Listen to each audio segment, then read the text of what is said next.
Bienvenidos a la Franja de Fe, Iglesia una y fiel en misión hacia la Iglesia remanente. Estamos presentando una serie de programas titulada Ya llega nuestra liberación. El tema que vamos a presentar hoy es el estudio bíblico profético sobre la aceptación del anticristo, adversario que se eleva sobre todo lo que lleva el nombre de Dios.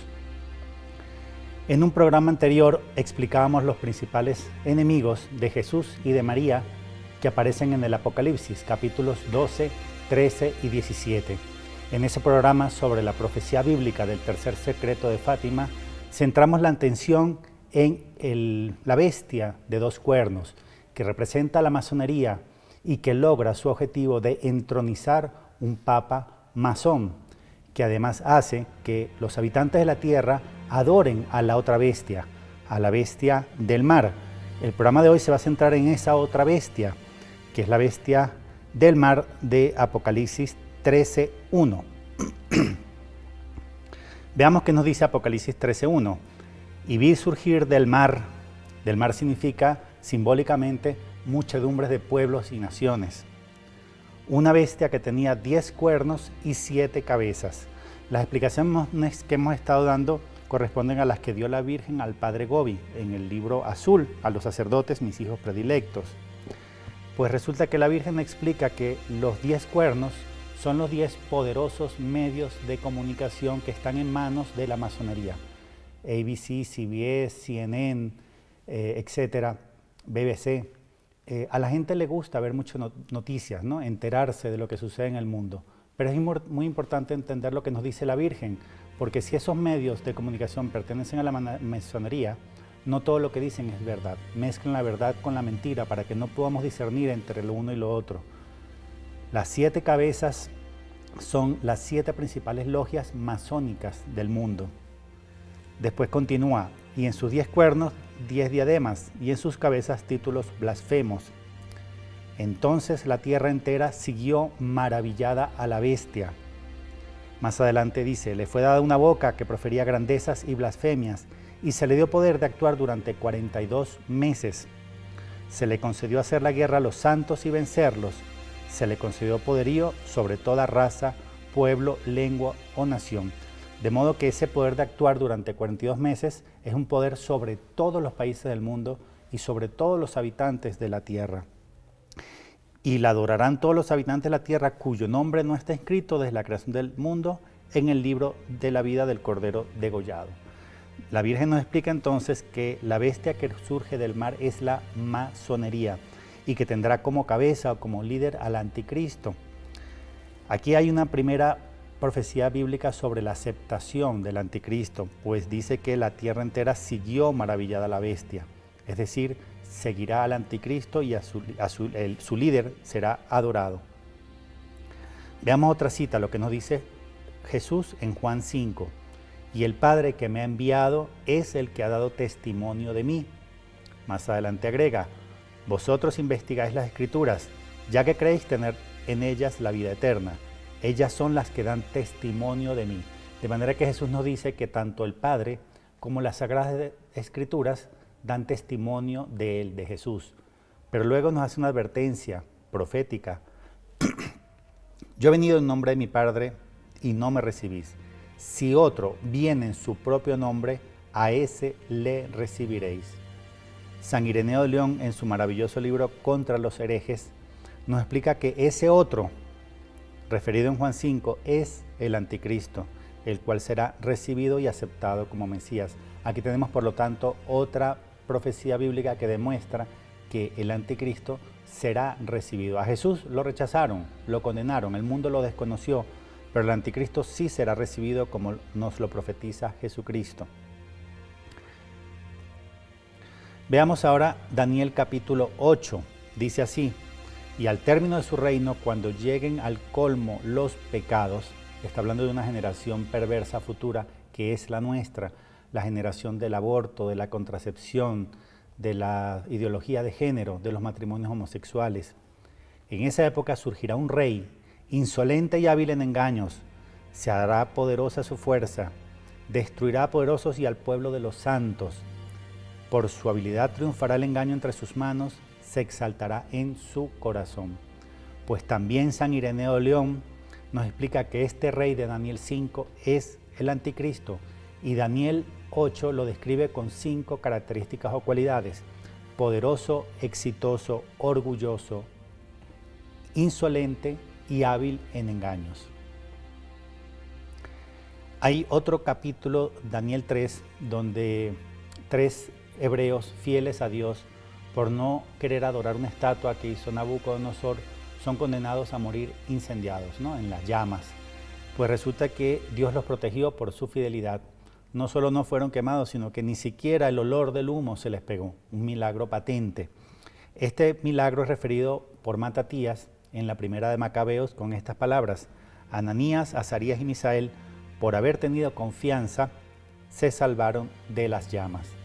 Pues San Ireneo de León nos explica que estos 3 santos en las llamas, por no haber adorado la estatua de 60 codos de alto que ordenó construir Nabucodonosor II, es figura de la prueba de fuego que afrontaremos en los días del anticristo cuando nos neguemos a adorarle. Veamos una parábola que nos da Jesús en Lucas 18.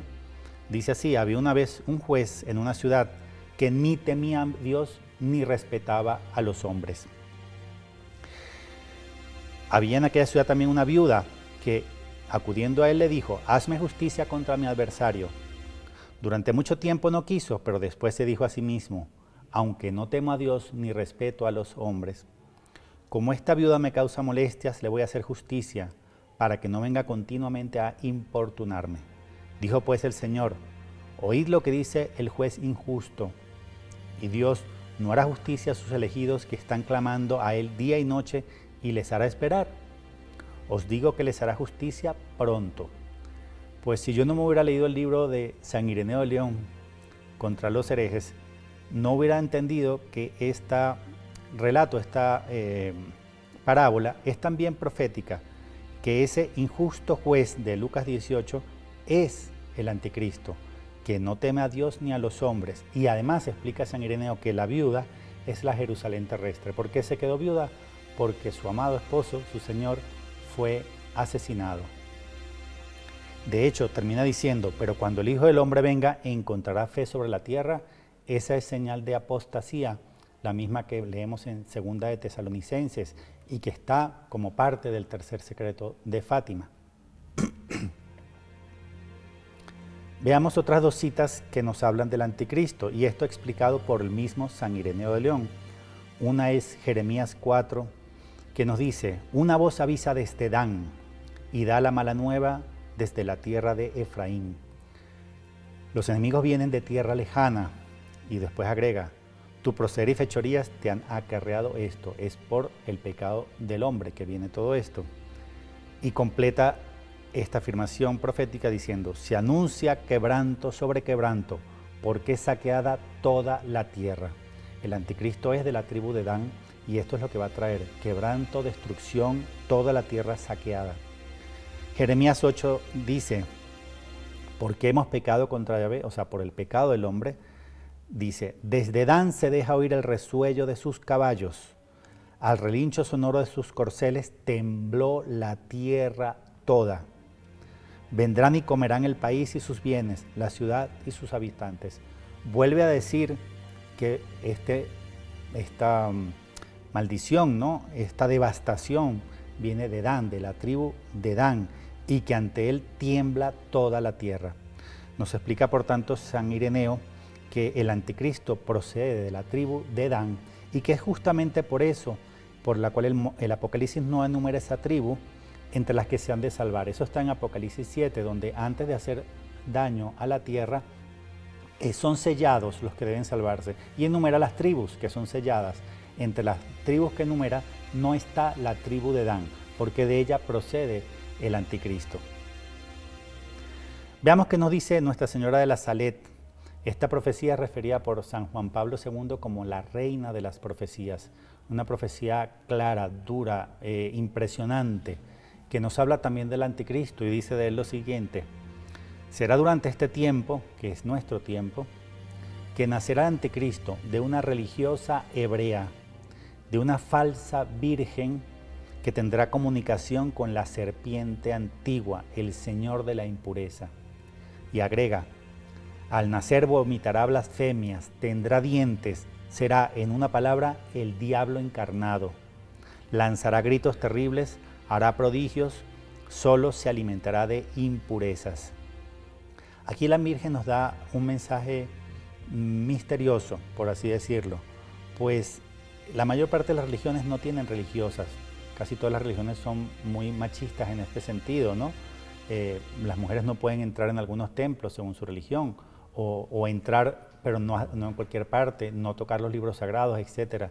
Son muy pocas las religiones que tienen religiosas, como la católica. No existe, por tanto, tal cosa como una monja hebrea. Entonces, ¿qué nos está queriendo decir la Virgen? Sabemos que viene de una falsa virgen y que es una religiosa hebrea, pero como no existen las monjas hebreas, posiblemente se trate de una religiosa o supuesta religiosa católica, pero que es realmente hebrea y de la tribu de Dan, porque en los hebreos se transmite por el vientre, por la madre es que se transmite. De manera que si el anticristo es la tribu de Dan, su madre tiene que ser de la tribu de Dan. Y dice al final también que la última guerra, la tercera guerra mundial, que será hecha por los 10 reyes del anticristo y que tendrán todos un mismo designio, serán los únicos que gobernarán el mundo. Se refiere a los 10 presidentes actuales del mundo que no actúan por su propia decisión o iniciativa, sino que trabajan en favor o siguiendo las órdenes del anticristo y son los que van a llevar a cabo, a iniciar la tercera guerra mundial. Veamos lo que nos dice Segunda de Tesalonicenses. Aquí refiere San Pablo al anticristo con 3 calificativos. Primero lo llama hombre impío, después hijo de la perdición y finalmente el adversario. Adversario que celebra sobre todo lo que lleva el nombre de Dios o es objeto de culto, hasta el extremo de sentarse él mismo en el santuario de Dios y proclamar que él mismo es Dios. Este es el anticristo. Y de hecho nos da en esta carta el orden de los acontecimientos, que es el siguiente. Primero viene la gran apostasía, ya lo estamos viviendo, es donde estamos en este momento. Después es quitado de en medio el que lo retiene, el que retiene al anticristo, el catejón, que no es otro que el Papa Benedicto XVI. Cuando se ha retirado el catejón, el que lo retiene, el Papa Benedicto XVI, entonces se manifiesta ya el anticristo. El anticristo ya está operando en el mundo, ya está dando órdenes, ya está gobernando el mundo, pero a las sombras, escondido. Una vez se dé el martirio de Benedicto XVI, entonces se manifiesta abiertamente. Y dice al final así, la venida del impío estará señalada por el influjo de Satanás, con toda clase de milagros, señales, prodigios engañosos y todo tipo de maldades que seducirán a los que se han de condenar por no haber aceptado el amor de la verdad que les hubiera salvado. Lo que nos está diciendo Pablo en la Segunda Tesalonicenses es que los hombres van a seguir al falso profeta y al anticristo, van a creer en él, lo van a adorar. ¿Por qué? Por no haber amado la verdad que los hubiera salvado. La verdad es Jesucristo. Por no haber amado a Jesucristo en su corazón, Dios les envía un espíritu engañoso, o sea, un espíritu de confusión. Les permite que se confundan y que siguen y adoran al falso profeta y al anticristo. Veamos este importante mensaje de la Santísima Virgen María en el libro azul del Padre Gobi, que tantas veces refiero, es un libro maravilloso. Dice, Lucifer, la serpiente antigua, el diablo Satanás, el dragón rojo, se vuelve en estos últimos tiempos el anticristo. El apóstol San Juan ya afirmaba que cualquiera que negara a Jesucristo que negara que Jesucristo es Dios, es el anticristo.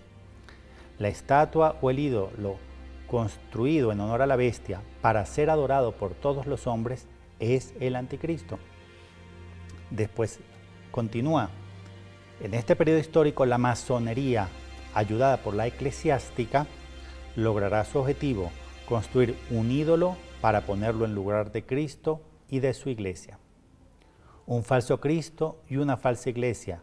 Por lo tanto, la estatua construida en honor de la primera bestia para ser adorada por todos los habitantes de la tierra y que marcará con su sello a todos aquellos que quieran comprar o vender es la del anticristo. Habréis llegado así al vértice de la purificación, de la gran tribulación y de la apostasía. La apostasía será entonces generalizada porque casi todos seguirán al falso Cristo y a la falsa iglesia. Entonces será abierta la puerta para la aparición del hombre o de la persona misma del anticristo. He aquí, hijos predilectos, porque os he querido iluminar sobre las páginas del Apocalipsis que se refieren a los tiempos que vivís. Vamos a una pausa.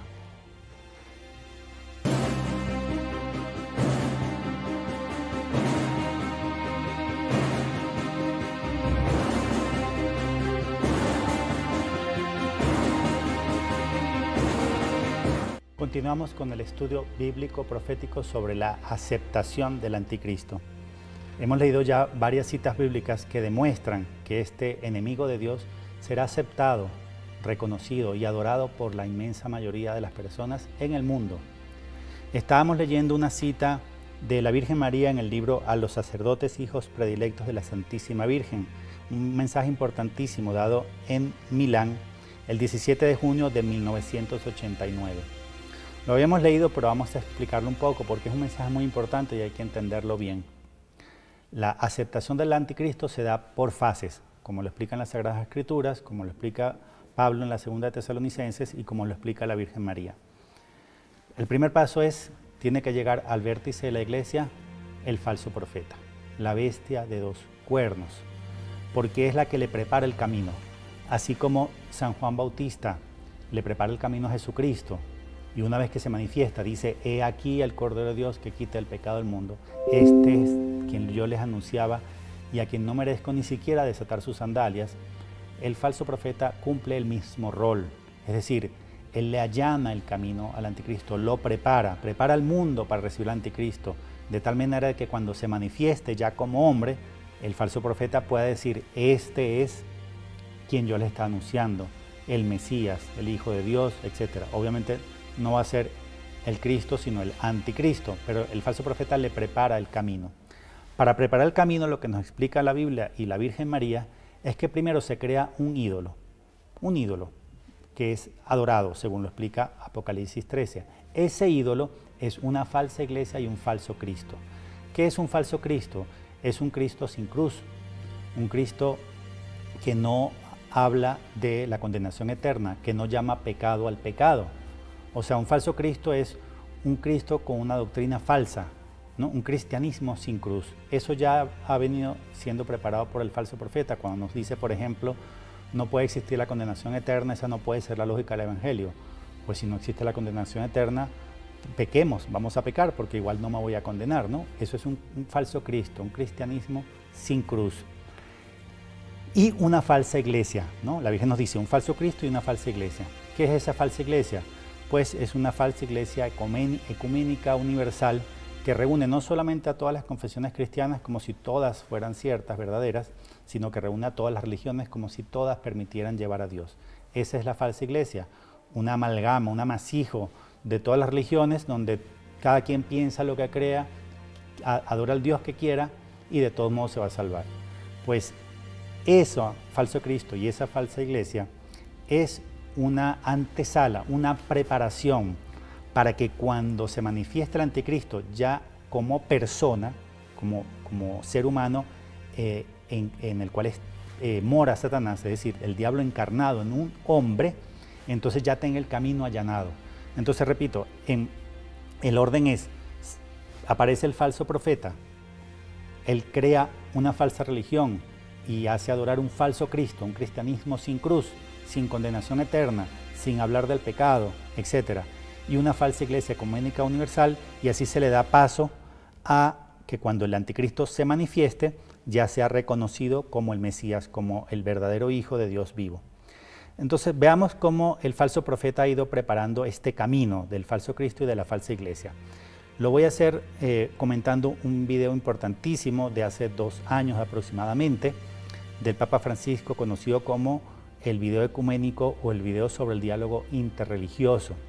Abogando por un encuentro y hermandad interreligiosa, el Papa Francisco afirma en ese video que todos somos hijos de Dios. Lo pueden buscar en YouTube diciendo Papa Francisco video ecuménico. Esta afirmación, todos somos hijos de Dios, no es verdad. es falsa. Vamos a ver qué nos dice la Biblia. Hay muchos pasajes en la Biblia donde testifica, confirma, afirma que Jesucristo es el Hijo único de Dios. Creer en el unigénito de Dios además es requisito indispensable para salvarnos. Veamos algunas citas. A Dios nadie lo ha visto jamás. El Hijo único que está en el seno del Padre, Él lo ha contado. Otra cita dice, porque tanto amó Dios al mundo que dio a su Hijo único para que todo el que crea en Él no perezca, sino que tenga vida eterna. Porque Dios no ha enviado a su Hijo al mundo para juzgar al mundo, sino para que el mundo se salve por Él. El que cree en Él, en Jesucristo, no es juzgado, pero el que no cree ya está juzgado, porque no ha creído en el nombre del Hijo único de Dios. De modo que Dios tiene un solo Hijo, Jesucristo, es su unigénito. También lo decimos en el credo, en cualquiera de los dos, en el credo de los apóstoles o en el credo niceno. Por ejemplo, en el niceno decimos, creo en un solo Señor Jesucristo, Hijo único de Dios. De manera que hay que partir de esa base. Dios tiene un solo Hijo y se llama Jesucristo. De modo que todos los hombres somos criaturas de Dios, solo criaturas. En Cristo y solo en Cristo podemos ser elevados a la dignidad de hijos adoptivos. En Cristo, solo en Cristo. Dice así Juan 1, 9 al 12. La palabra era la luz verdadera que ilumina a todo hombre que viene a este mundo. En el mundo estaba y el mundo fue hecho por ella, y el mundo no la conoció. Vino a su casa y los suyos no la recibieron. Pero a todos los que la recibieron le dio el poder para hacerse hijos de Dios, a los que creen en su nombre. ¿Qué nos está diciendo Juan 1 del 9 al 12? La palabra es Cristo, Él mismo es la luz del mundo, no fue recibida por el mundo la desconoció, la rechazó. Pero dice que los que reciben la palabra, los que reciben la luz, es decir, los que reciben y aceptan a Jesucristo, tienen el poder de hacerse hijos de Dios, hijos adoptivos en Jesucristo. A los que creen en su nombre, el que no cree en Cristo no es hijo de Dios, así de sencillo. Hay otro suceso importante en Juan 20, después de que Jesucristo resucita, María Magdalena emocionada lo ve, lo quiere tocar, saludar o abrazar, y Jesús le dice, no me toques, que todavía no he subido al Padre, pero vente donde mis hermanos y diles, subo a mi Padre y vuestro Padre, a mi Dios y vuestro Dios. Miren qué interesante. Después de la resurrección de Jesús, Él hace esta afirmación tan importante, tan maravillosa. Subo a mi Padre, ya sabemos que Él era su Padre, Dios Padre, pero dice a mi Padre y vuestro Padre, mi Dios y vuestro Dios. ¿Qué significa esto? Cuando Jesús muere, se rasga el velo del templo de arriba abajo. El velo del templo significaba la distancia abismal que había entre Dios y el hombre. Dios no estaba accesible al hombre por el pecado original. ¿Quién rompe el velo? El velo lo rompe Jesucristo, simbólicamente en el templo, que se rasga el velo de arriba abajo, pero en realidad con su muerte en el Calvario, Él elimina esta distancia abismal que había entre Dios y el hombre, o sea, hace al hombre cercano a Dios. Y gracias a su muerte y resurrección, a su pasión, muerte y resurrección, es que Dios se hace cercano, y a partir de ahí es que podemos aspirar a ser hijos de Dios, si creemos en Él. Por eso es solamente después de su resurrección que Él dice, mi Padre y vuestro Padre. Es decir, solo a través de Jesús y gracias a su pasión, muerte y resurrección es que Dios puede ser nuestro Padre. Pero no basta que Jesús haya muerto y resucitado. Es necesario también 4 cosas que explica la Biblia. Es necesario nacer del Espíritu por medio del bautismo, ser bautizados. Es necesario creer en el santo nombre de Jesucristo. Es también indispensable creer en su palabra, creer y aceptar su palabra y hacer su voluntad. Aquí están las citas bíblicas que avalan estas 4 afirmaciones. Voy a leer una sola por tema de tiempo. Dice así, y les dijo, id por todo el mundo y proclamad la buena nueva a toda la creación. El que crea y sea bautizado se salvará. El que no crea se condenará. De modo que está muy, muy claro. No todos somos hijos de Dios. Todos estamos llamados a ser hijos de Dios. Pero para ser hijos de Dios hay que creer en Jesucristo, hay que bautizarse, hay que creer en su palabra y hay que hacer su voluntad. De manera que los musulmanes, los judíos, los budistas, los brahmanistas, etcétera, que no creen en Jesucristo y no están bautizados, no son hijos de Dios. Así de sencillo, no importa que lo diga Bergoglio, no son hijos de Dios. Están llamados a hacerlo y para hacerlo tienen que creer en Jesucristo, aceptarlo como el Hijo único de Dios y bautizarse. Continuemos analizando este mismo video ecuménico del Papa Francisco. Más adelante aclara o añade: muchos buscan a Dios o encuentran a Dios de diversa manera. En esta multitud, en este abanico de religiones, pues otra mentira. No es verdad que se encuentra a Dios de diversas maneras, cada quien en su religión. No es cierto. Vamos a analizarlo en la Biblia. Juan 14:6 dice con toda claridad que nadie va al Padre sino por Él. Dice así: yo soy el camino, la verdad y la vida. Nadie va al Padre sino por mí. Notemos que lo dice en singular. No dice yo soy un camino para ir al Padre. No, soy el camino. No hay otro camino. Y categóricamente afirma que no se puede ir al Padre sino a través de Él. En el mismo capítulo 14 agrega lo siguiente más adelante: si me conocéis a mí, conoceréis también a mi Padre. Desde ahora lo conocéis y lo habéis visto. Le dice Felipe: Señor, muéstranos al Padre y nos basta. Y Jesús le dice: tanto tiempo hace que estoy con vosotros y no me conoces, Felipe. El que me ha visto a mí ha visto al Padre. ¿Cómo dices tú entonces, muéstranos al Padre? ¿No crees que yo estoy en el Padre y el Padre está en mí? Yo estoy en el Padre y el Padre está en mí. Lo que nos explica Juan 14 es que no hay una división en realidad entre el Hijo y el Padre. No es que hay un Dios Padre y hay otro Dios que es Dios Hijo. No, es el mismo Dios. Son dos personas de la Santísima Trinidad, pero no son varios dioses, es un solo Dios. De modo que no se trata de que el Hijo sea uno y lo podemos rechazar, el Padre sea otro y lo podemos aceptar. No, el Padre y el Hijo son uno solo, son un solo Dios. Si aceptamos al Hijo, aceptamos al Padre. Si rechazamos al Hijo, rechazamos al Padre. De modo que esa afirmación de que se puede encontrar a Dios de diversa manera, por ejemplo, rechazo a Jesucristo, pero acepto a Buda, rechazo a Jesucristo, pero acepto a Mahoma, rechazo a Jesucristo, pero acepto a Alá, rechazo a Jesucristo, pero acepto a Maitreya. No, porque Jesucristo y el Padre son uno solo. El Padre está en el Hijo y el Hijo está en el Padre. De manera que esa afirmación es herética y también es una blasfemia, es una ofensa a Dios. El Catecismo de la Iglesia Católica, en sus numerales 846 a 848, dice: fuera de la Iglesia no hay salvación. Muy claro lo dice. Léanlo, es muy interesante la explicación. Fuera de la Iglesia Católica no hay salvación. ¿Se puede salvar una persona que no esté en la Iglesia Católica? Pues sí, Dios puede tener maneras de hacerlo, pero de alguna manera en el momento de su muerte tiene que aceptar a Jesucristo como el Mesías, como el Salvador, el único Salvador del mundo.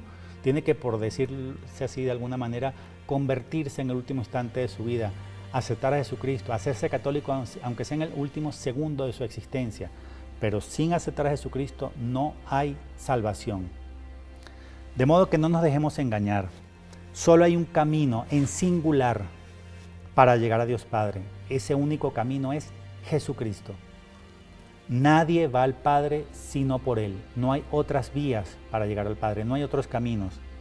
A Dios Padre no se puede ir a través de Mahoma, Krishna, Maitreya, Buda o el 12º imán o Mahdi. El budismo, el judaísmo, el brahmanismo, el chamanismo, el islamismo y tantas otras miles de religiones no son caminos para llegar al Padre. No lo digo yo, lo dice la Biblia y lo dice el Catecismo. Esas religiones no llevan al Padre. La gloria de Dios Padre no está en que seamos discípulos de Mahoma, Mahdi, Buda, Maitreya, Zoroaster, Baha'u'lláh, ni de la Pachamama o de ningún imán.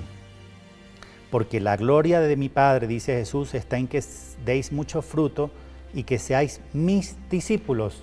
La gloria del Padre está en que seamos discípulos de Jesucristo, solamente de Él. Y en Hechos 4:12 leemos: porque no hay bajo el cielo otro nombre dado a los hombres por el que nosotros podamos salvarnos. Está clarísimo, hermano, está clarísimo. No hay otro nombre por el cual se pueda salvar. No hay otro nombre. Solamente hay salvación en Jesucristo.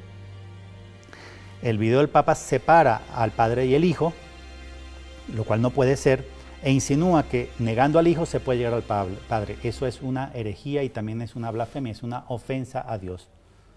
Vamos a una breve pausa.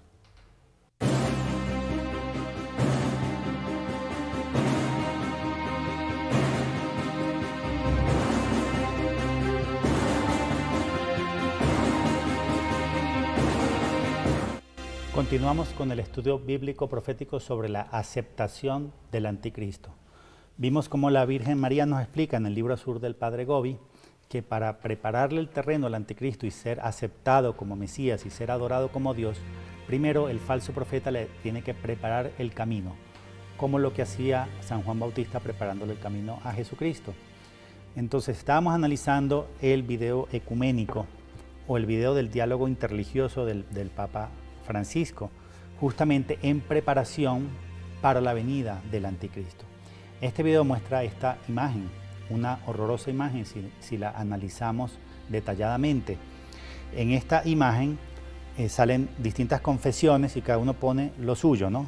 Aquí el cristiano pone Jesús, el judío pone el candelabro de las 7 puntas, el budista pone a Buda, el islam pone su rosario, ¿no? Simbolizando a su Alá, a su Dios, y hace ver como que todo es más o menos lo mismo, todo se puede unir, ¿no? Aquí hay tras de esto dos horrorosas afirmaciones posibles. Las dos son igualmente blasfemas. Una sería decir, es que Jesucristo es un profeta más como todos. O sea, Jesucristo es lo mismo que Mahoma, que Buda, todos son los mismos profetas. O sea, rebaja a Jesucristo. No solamente a nivel de solo profeta, sino lo iguala a falsos profetas. La otra posible afirmación que es blasfemia sería igualarlos todos en la divinidad. Es como decir, es que Jesucristo es Dios, como lo es Alá, como lo es Maitreya o lo es Buda. Cualquiera de las dos afirmaciones son una horrorosa ofensa a Dios, es escupirle en la cara a Cristo. Hermanos, no aceptemos esto, entendamos que esto es una preparación al camino del anticristo para su aceptación. Y veamos lo que nos dice Segunda de Corintios 6, del 14 al 16, es importantísima esta cita, dice así: no unciros en yugo desigual con los infieles, pues ¿qué relación hay entre la justicia y la iniquidad? ¿Qué unión entre la luz y las tinieblas? ¿Qué armonía entre Cristo y Belial? ¿Qué participación entre el fiel y el infiel? ¿Qué conformidad entre el santuario de Dios y el de los ídolos? Y termina diciendo, por tanto, salid de entre ellos y apartaos, dice el Señor. De modo que el Papa Francisco nos está diciendo que hagamos una amalgama de religiones, que las aceptemos todas como verdaderas, un arroz con mango de religiones, ¿no? Y la Biblia nos dice lo contrario. Dios nos dice, salid de entre ellos, apartaos, dice el Señor. ¿Qué hacemos entonces si el Papa Francisco nos dice una cosa y Dios nos dice algo contrario? Pues Hechos 5:29 nos dice, hay que obedecer a Dios antes que a los hombres. Si Dios nos dice, salid de entre ellos y apartaos, pues eso es lo que tenemos que hacer, obedecer a Dios y desobedecer a Bergoglio. Además, él lo dice muy claro, esto que propone el video es unir, ¿no?, la justicia, la luz, el fiel, el santuario de Dios, con Belial, la iniquidad, las tinieblas, el infiel, el santuario de los ídolos. Eso no se puede hacer, lo dice la Biblia. El reino de los cielos es semejante a un rey que celebró el banquete de bodas con su hijo. En los evangelios y en el Apocalipsis, la salvación está representada con el banquete de bodas. El que celebra el banquete es Dios Padre, el homenajeado es su Hijo. La boda de Jesucristo con su iglesia, es decir, con todos los bautizados, representa la salvación. Pero la salvación es la boda con el Hijo único de Dios. Vemos que también en Efesios 5, el apóstol San Pablo nos hace una afirmación sorprendente sobre esta unión nupcial entre Cristo y su iglesia. Dice así, por eso dejará el hombre a su padre y a su madre, y los dos se harán una sola carne. Gran misterio este, lo digo respecto a Cristo y a la iglesia. Miren qué afirmación tan sorprendente. Entre el Génesis vemos que el hombre y la mujer se unen en matrimonio y se hacen una sola carne. Pero aquí lo aplica el apóstol San Pablo a la unión entre Cristo y su iglesia y dice, los dos serán una sola carne. Se refiere a la unión total nuestra con Dios, como lo dice magistralmente la hermosísima oración sacerdotal de Cristo en Juan 17, que dice: para que todos sean uno, como tú, Padre, en mí y yo en ti, que ellos también sean uno en nosotros. Estamos, por tanto, llamados a ser uno con Dios. No podemos aspirar a una mayor dignidad que ser uno con Dios y en Dios. Miren qué hermoso a lo que Dios nos llama, a ser uno con Él. Esa unión se concreta con las bodas del Cordero.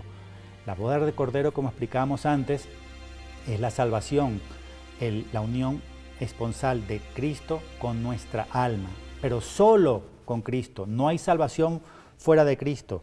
Nos dice Colosenses 1, del 15 al 19. Él, Jesús, es imagen de Dios invisible, primogénito de toda la creación, porque en Él fueron creadas todas las cosas, en los cielos y en la tierra. Todo fue creado por Él y para Él. Todo tiene en Él su consistencia. Él es también la cabeza del cuerpo de la iglesia. Dios tuvo a bien recibir en Él toda la plenitud. De modo que Jesucristo, y solo Jesucristo, es la imagen de Dios invisible. Solo Él. Además, Él es el creador. No solamente es el Hijo del Padre. Él es el creador. Él creó todo y todo fue creado por Él y para Él. Y todo tiene en Él su consistencia. Y además Él es la cabeza del cuerpo de la iglesia. Solo Él es la cabeza del cuerpo. Nos dice 1 Juan 4, del 1 al 9. Podréis conocer en esto el Espíritu de Dios. Todo espíritu que confiesa a Jesucristo venido en carne es de Dios. Todo espíritu que no confiesa a Jesús no es de Dios. Ese es del anticristo. Es decir, el que no confiesa a Jesucristo como Dios, el que rechaza a Jesucristo, tiene el espíritu del anticristo. Lo dice el apóstol San Juan. De manera que podemos ver en esta imagen cómo el Papa Francisco prepara, ¿no?, esta unión de todas las religiones.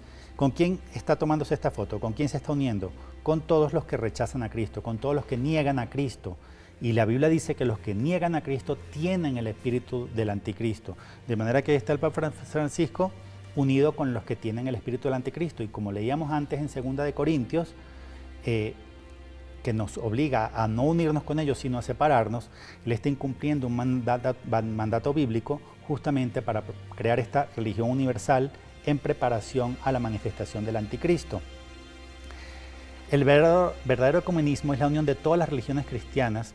Solo puede llevarse a cabo en la verdad, que es Jesucristo mismo. Hay dos tipos de falso ecumenismo. Uno es el de unir los cristianos con los no cristianos, con los que rechazan a Cristo. Ese es un falso ecumenismo. El otro falso ecumenismo es el de unir todas las confesiones cristianas como si todas tuvieran parte de la verdad. Todas son más o menos lo mismo. Eso es falso. La Virgen María en el libro azul del Padre Gobi lo dice muy claramente. La masonería eclesiástica trata de destruir esta realidad con el falso ecumenismo, que lleva a la aceptación de todas las iglesias cristianas, afirmando que cada una de ellas posee una parte de la verdad. No es así. La verdad plena está solamente en la Iglesia Católica. Lo dice la Virgen María. Y continúa, cultiva el designio de fundar una iglesia ecuménica universal. O sea, la masonería eclesiástica cultiva el designio de fundar una iglesia ecuménica universal. ¿Quién está haciendo eso? Pues el video del Papa Francisco. Lo podemos ver en su famoso video llamado Make Friends, donde se ve que él dice, tiene un pastor protestante a su lado y dice, yo aprendí de él aprende de mí, o sea, somos más o menos lo mismo, todos somos cristianos. No, señor, la Virgen lo advierte muy claro en el libro del Padre Gobi. Juan Pablo II y Benedicto XVI sí propiciaron un diálogo interreligioso, abogando por la paz, pero sin ceder ni un ápice a la doctrina católica. En cambio, lo que está haciendo el Papa Francisco es uniendo todas las religiones como si todas fueran ciertas, como si todas fueran verdaderas, como si todas las religiones nos pudieran llevar a Dios, como si todas las religiones nos pudieran llevar a la verdad y a la salvación, lo cual no es cierto. Hermanos, seamos por favor precavidos, entendamos lo que está ocurriendo y hagámosle caso a las advertencias que nos dio la Santísima Virgen María. Vamos a una pausa.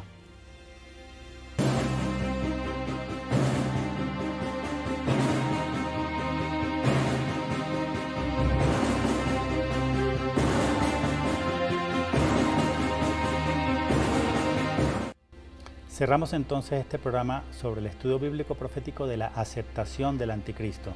Como hemos venido explicando, eso se da por fases, ¿no?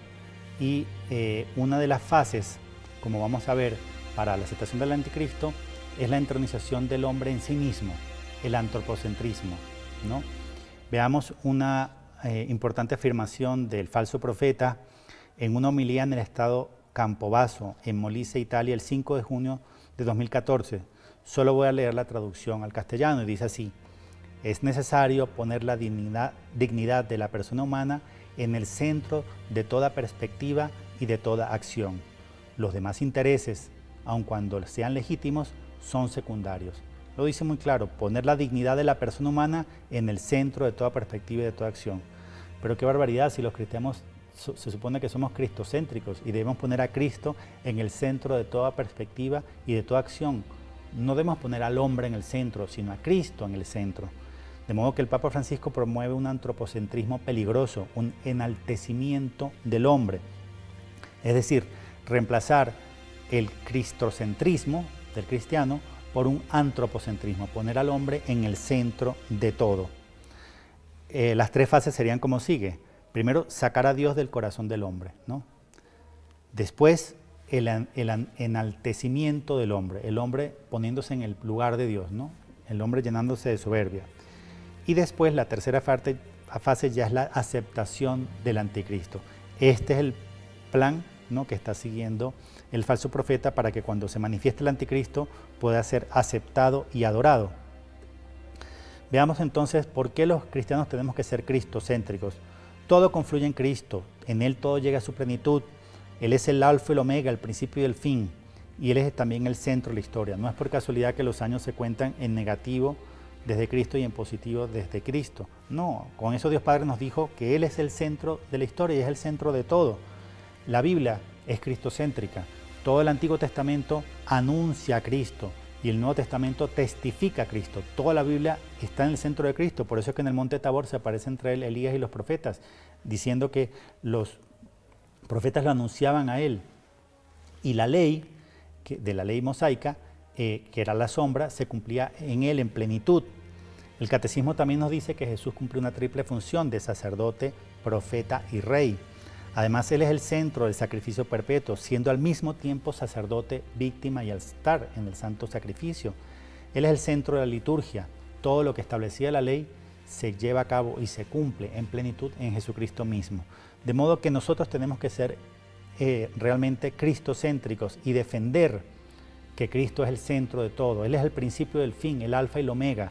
Tenemos que, por lo tanto, resistirnos a los ataques contra la Iglesia y contra Cristo, no al anticristo. Como nos dice Monseñor Leo Burke, nos toca resistir y defender a Cristo y defender a su Iglesia. Y termino con una cita del libro azul del Padre Gobi, de hermosísima, donde la Virgen nos dice: para prepararnos conmigo a la parte más dolorosa y decisiva de la gran lucha que se está combatiendo entre vuestra Madre Celeste y todas las fuerzas del mal que se están desencadenando. Valor, sed fuertes, mis pequeños niños. A vosotros corresponde la misión en estos años difíciles de permanecer fieles a Cristo y a su Iglesia, soportando hostilidad, luchas y persecuciones. Pero sois parte preciosa de la pequeña Grey, que tiene la misión de combatir y de vencer al fin la poderosa fuerza del anticristo. Os formo, os defiendo y os bendigo a todos. De manera que la Virgen nos dice que somos nosotros a quienes nos toca resistir, como dice el Monseñor Leo Burke, nos toca combatir y vencer al anticristo. No por nuestra fuerza, por supuesto que no, por la fuerza que viene de lo alto. Pues como dice Primera Macabeos 3, a Dios le da igual vencer con muchos que con pocos, pues en la batalla la victoria no depende del tamaño de la tropa, sino de la fuerza que viene de los cielos. Animemos pues, hermanos, a combatir esta lucha con la fe en que la victoria está en Jesucristo. Y la victoria la va a tener, como Él lo dispone, a través de sus santos, de sus fieles, de las personas que sean realmente valientes, que crean en Él, que esperen la salvación y sin desconfiar en ningún momento, porque Él nos va a dar la victoria, no importa cuán poderoso sea el anticristo, la masonería y el comunismo. Hasta luego.